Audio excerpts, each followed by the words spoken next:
दक्षिणी अफ्रीका में बसंत का आगमन सितंबर के शुरुआती दिनों में होता है, जिसके बाद प्रकृति खिल उठती है।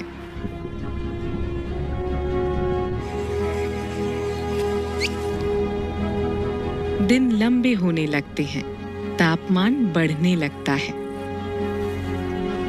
और जानवर तथा पेड़ पौधे प्रजनन करने, जन्म देने और अपने बच्चों के पालन पोषण में जुट जाते हैं।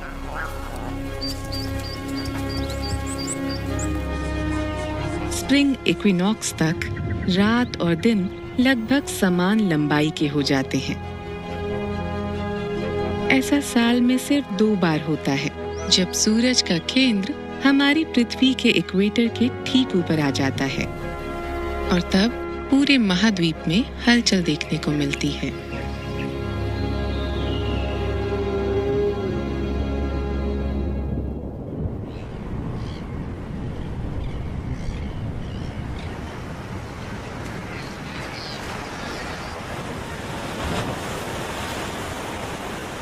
अफ्रीका के दक्षिणी सिरे पर 2 लाख से ज्यादा केप गैनेट पक्षी प्रजनन के लिए आते हैं।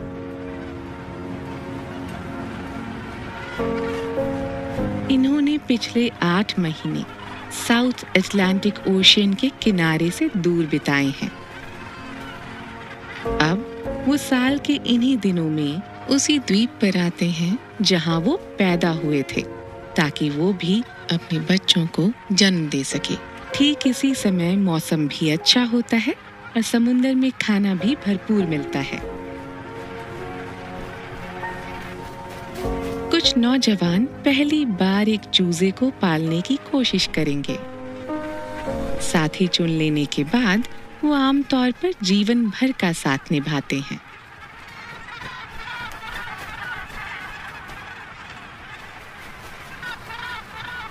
एक युवा नर अपने पहले ब्रीडिंग सीजन के लिए टापू पर आया है। जगह बहुत कम है, इसलिए टापू पर घोंसले के लिए सही जगह मिलना आसान नहीं होगा। न जाने कितने दिनों बाद इसे सूखी जमीन पर पांव रखने का मौका मिला है। मछलियों की तलाश में 3000 किलोमीटर का चक्कर काटकर अब इसका काम है अपने लिए एक साथी ढूंढना। सितंबर का सूरज तेज है। गर्मी से बचने का एक ही उपाय है, बड़ा सा मुंह खोलकर हाँफना। लेकिन इसका ध्यान कहीं और है, ऊपर चक्कर काट रही मादाओं पर। ये अपनी चोंच उठा लेता है। अपनी चोंच को इस तरह उठाकर ये बता रहा है कि ये मिलन करना चाहता है। लेकिन मुकाबला कड़ा है। इस द्वीप पर इसके अलावा करीब 5000 गैनेट नर हैं और सभी प्रजनन के लिए उत्सुक हैं। ऊपर मादाएं द्वीप के चारों ओर चक्कर लगा रही हैं। वो घोंसले की सबसे अच्छी जगह और उस पर खड़े नरों की तलाश में है। इसकी तलाश भी जारी है। सारा खेल सब्र का है।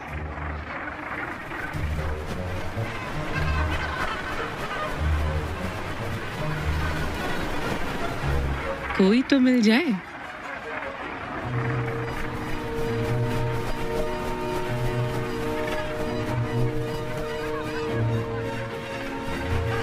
शायद उम्मीद की कोई गुंजाइश है।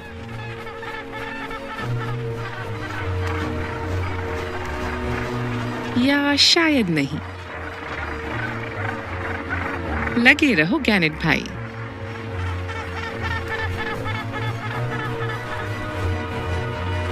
लगता है आखिरकार इस मादा को हमारे वाले गैनेट की अदाएं पसंद आ गई हैं।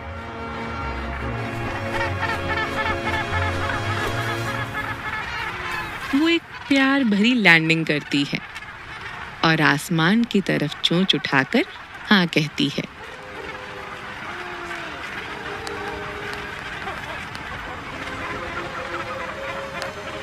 अपनी चोंच को एक दूसरे से टकराना मेल मिलाप का तरीका है।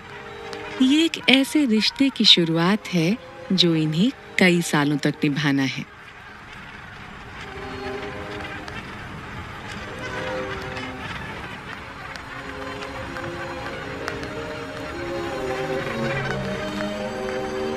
जब भी ये बिछड़ने के बाद दोबारा मिलेंगे, हर बार यही रस्म निभाएंगे। ये एक दूसरे की सफाई करते हैं। इससे ये एक दूसरे को आश्वासन देते हैं कि ये बच्चे की अच्छी देखभाल कर सकते हैं। केप गैनेट्स दुनिया में सिर्फ 6 द्वीपों पर मिलन के लिए इकट्ठा होते हैं। इसका मतलब है हर जोड़ा एक बड़ी भीड़ के साथ अपना घर साझा करता है। अब ये जोड़े अपनी अपनी इकलौती संतान को पालने के लिए मुकाबला करेंगे, जिसमें साउथ अटलांटिक ओशियन की बेहिसाब मछलियां बच्चों की खुराक बनेंगी।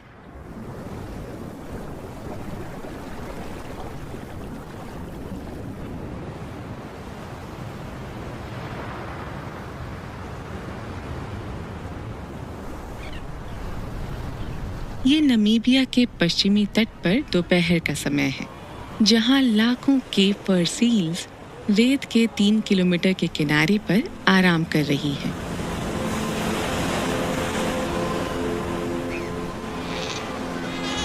वो यहीं के निवासी हैं और साल भर इस समुद्र तट पर अपना कब्जा बनाए रखते हैं। अब सितंबर के मध्य में वसंत के मौसम के बीच ये बड़े पैमाने पर बच्चे पैदा करते हैं। इस माँ ने अभी अभी एक नन्हे बच्चे को जन्म दिया है।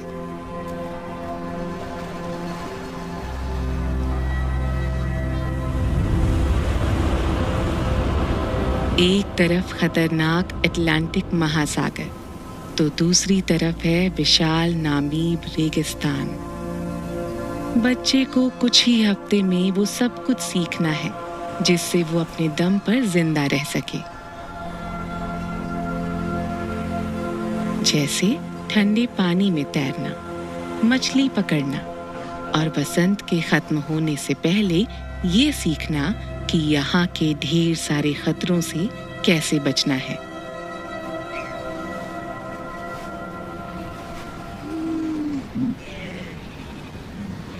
ये बात कि यहाँ ढेर सारे बच्चों ने जन्म लिया है, बाहर वालों को पता चल चुकी है। ब्लैक बैक जैकल्स और ब्राउन हाइनास रेगिस्तान से निकल आए हैं। वो नए सील बच्चे के शोर और गंध से आकर्षित हुए हैं।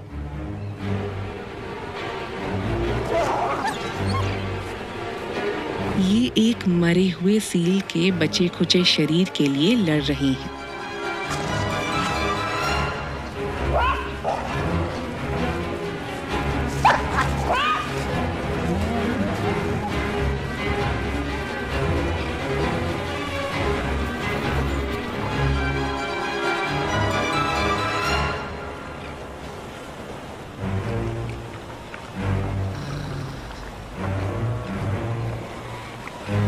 आखिर 3 सियारों ने लड़ाई छोड़कर एक साथ खाने का मजा उठाना ठीक समझा। नवजात सील की माँ उन पर लगातार नजर रख रही है। अगर बच्चे को बड़ा होने तक जिंदा रखना है तो उसे ऐसे कई खतरों से बचाना होगा। पृथ्वी की झुकी हुई एक्सिस सदर्न हेमिस्फीयर को सूरज के नजदीक ले जाती है और अफ्रीका में वसंत ऋतु आती है, जबकि पृथ्वी का नॉर्दर्न हेमिस्फीयर सूरज से थोड़ा दूर हो जाता है, जिससे वहां ठंडे दिन शुरू होते हैं, यानी पतझड़।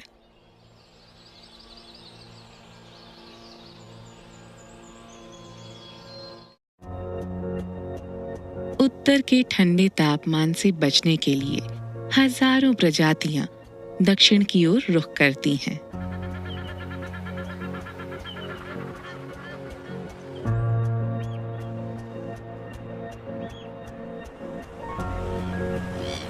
सितंबर और अक्टूबर में लाखों पक्षी दक्षिणी अफ्रीका पहुंचते हैं, जहां वो मौसम के बदलने तक रहते हैं।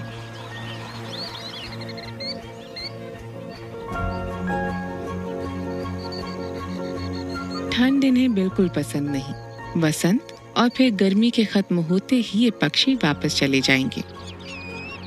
ये साल भर मौसमों का पीछा करते हुए दुनिया घूमते हैं और अलग अलग महाद्वीपों में गुजर बसर करते हैं। खाने की तलाश में ये एक साल में 15,000 किलोमीटर तक की यात्रा कर सकते हैं। लेकिन फिलहाल वो दक्षिणी अफ्रीका के उपजाऊ लेक्स और वेटलैंड्स की तरफ खिंचे चले आए हैं। साउथ अफ्रीका का लैंगाबून लगून प्रवासी पक्षियों के लिए मानो एक चुंबक है। अफ्रीका के पश्चिमी तट से टकराता हुआ समुद्र का पानी हर रोज खारे पानी के वेटलैंड्स में पोषण भरता रहता है, जिसकी वजह से यहाँ शिकार की भरमार हो जाती है, जैसे केकड़े, घोंगे और छोटी मछलियाँ। वसंत के गर्म तापमान के साथ इनकी आबादी तेजी से बढ़ती है। कुदरत ने उथले पानी में पक्षियों के लिए ढेर सारे खाने का इंतजाम किया है। स्थानीय पशु पक्षी भी उन लाखों जीवों का भोजन करने के लिए शामिल हो जाते हैं, जो अब लगून में अंडे दे रही हैं। उनकी चोंच की भिन्नता की वजह से पक्षियों की कई प्रजातियां एक साथ भोजन कर सकती हैं। Flamingo, curlew, ibis, sandpiper, avocet, knot और कई तरह की बतखें, ये सभी शिकारी पक्षी अलग अलग प्रजातियों को खाते हैं। फ्लेमिंगोस कम गहराई से छोटे श्रिम्प्स और एल्गी छानते हैं, जबकि सैंडपाइपर्स अपनी लंबी चोंच से मिट्टी में से केकड़े और घोंगे निकाल लेते हैं।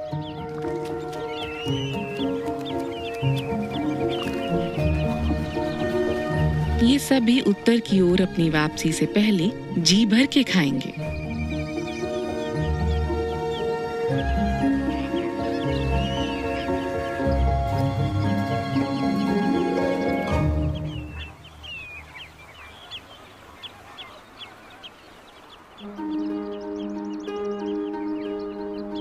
पूरे दक्षिणी अफ्रीका में वसंत आ चुका है और अक्टूबर के मध्य तक सब कुछ खिल सा जाता है।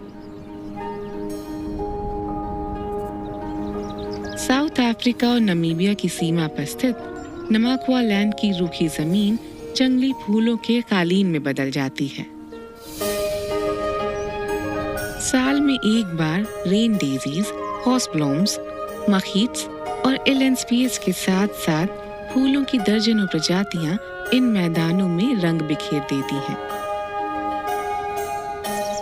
ये पौधे कब खिलेंगे, ये दिन की लंबाई तय करती है। वसंत में जितनी ज्यादा धूप मिलेगी, फूल उतने लंबे समय तक खिले रह सकते हैं।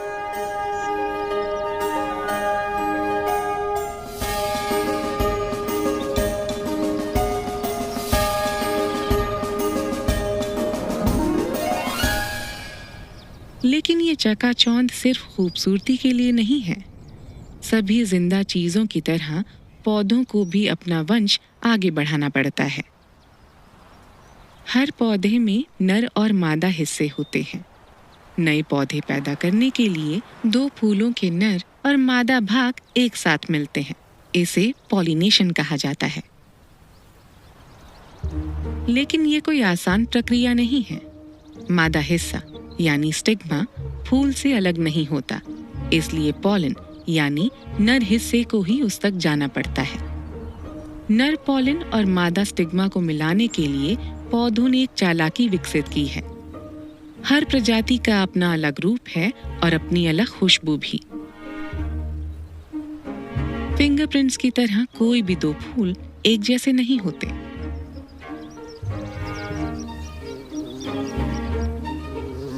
पॉलन को दूसरे फूल के स्टिग्मा तक पहुंचाने के लिए पौधों को एक कुरियर सर्विस की जरूरत पड़ती है।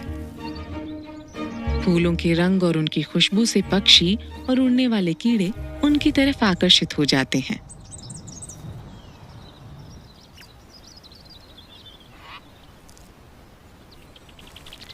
खाने के लालच में जब वो फूल पर बैठते हैं तो पॉलन उनके शरीर पर चिपक जाता है, जिसे वो अनजाने में अगले फूल तक ले जाते हैं और पॉलिनेशन की प्रक्रिया पूरी हो जाती है। दक्षिणी अफ्रीका में वसंत ने जीवन बिखेर दिया है।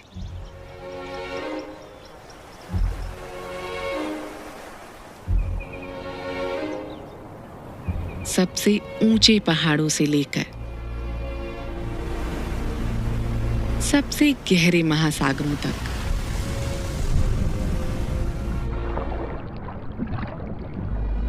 बसंत में लंबे होते दिन लहरों के ऊपर और नीचे रहने वाले जीवों को रोशनी देते हैं। किनारे से दूर तेज धूप में फाइटोप्लैंक्टन को खिलने का भरपूर मौका मिलता है।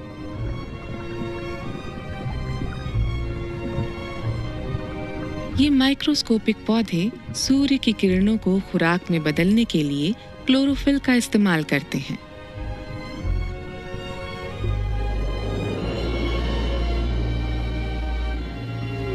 ये महासागर के सभी जीवों के लिए पोषण का इंतजाम करते हैं।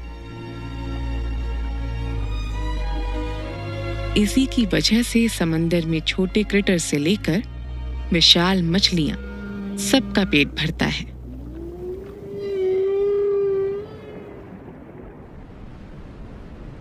ये नाइजना लगून में नवंबर का महीना है और जब तेज धूप समुद्र के तापमान को बढ़ाती है तब वसंत की सबसे चमत्कारी घटनाओं में से एक घटती है।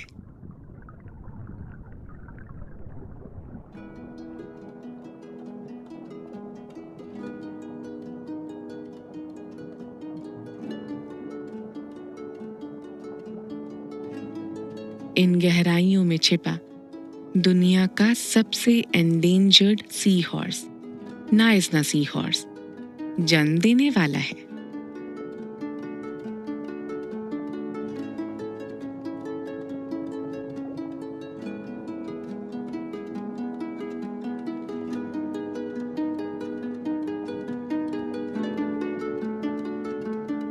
इस प्रजाति में ये जिम्मेदारी पुरुष निभाते हैं।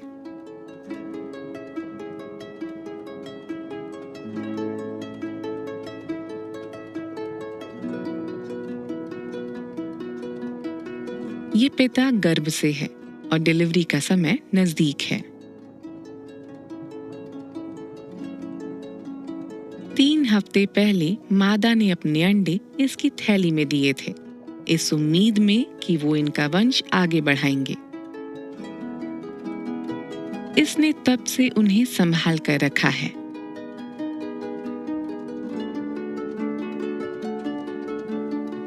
अब जन्म देने का समय है।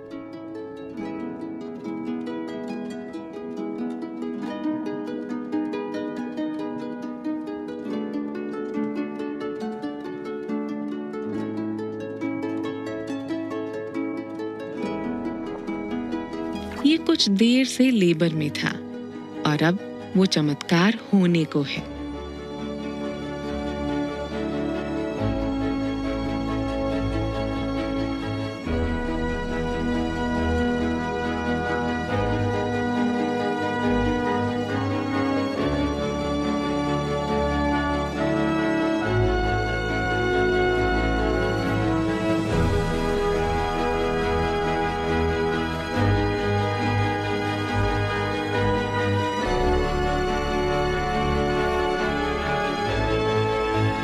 पहले बच्चे के बाद जल्द ही उसके 30 से ज्यादा भाई बहन और निकल आए। ये सभी इस प्रजाति को फिर से आबाद करने में अहम भूमिका निभाएंगे। लगभग 1 सेंटीमीटर के ये छोटे बच्चे अपने नए घर से चिपके रहने के लिए अपनी पूंछ का इस्तेमाल करते हैं। उनके पिता का काम हो गया है। नवजात सी हॉर्स बच्चों को अब अपना रखरखाव खुद करना होगा।